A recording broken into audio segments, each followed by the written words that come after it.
அதிரப்பள்ளி நீர்வீழ்ச்சியில் வெள்ளப்பெருக்கு ஏற்பட்டிருப்பதால் சுற்றுலா பயணிகள் குளிக்க தடை விதிக்கப்பட்டிருக்கிறது.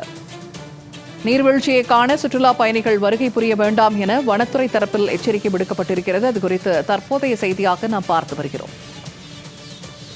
கூடுதல் தகவல்களை தருகிறார் செய்தியாளர் கருப்பசாமி. கருப்பசாமி, இப்ப வால்பாறை அருகே உள்ள அதிரப்பள்ளி நீர்வீழ்ச்சியை காண சுற்றுலா பயணிகள் வர வேண்டாம் அப்படின்னு வனத்துறை தரப்பில் சொல்லப்பட்டிருக்கிறது. எப்போது நிலைமை சீராகும்? சுற்றுலா பயணிகளுக்கான தகவல்கள் என்ன? நிச்சயமாக கோவை மாவட்டம் வால்பாறையை ஒட்டியுள்ள தமிழக கேரள எல்லையிலான பகுதிகளில் அதிரப்பள்ளி நீர்வீழ்ச்சி உள்ளது. இங்கு வால்பாறை பகுதியிலிருந்து ஏராளமான சுற்றுலா பயணிகள் அங்கு செல்கின்றனர். தற்போது தென்மேற்கு பருவமழை தீவிரமடைந்த நிலையில் கேரளா பகுதியில் அதிக கனமழை பெய்து வருகிறது.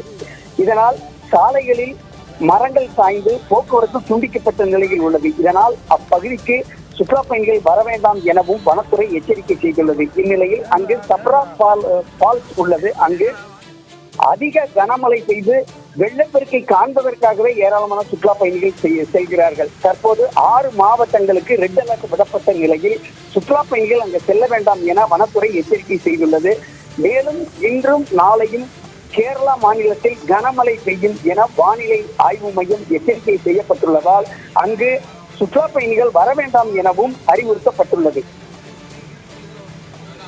தகவல்களுக்கு நன்றி கருப்பசாமி.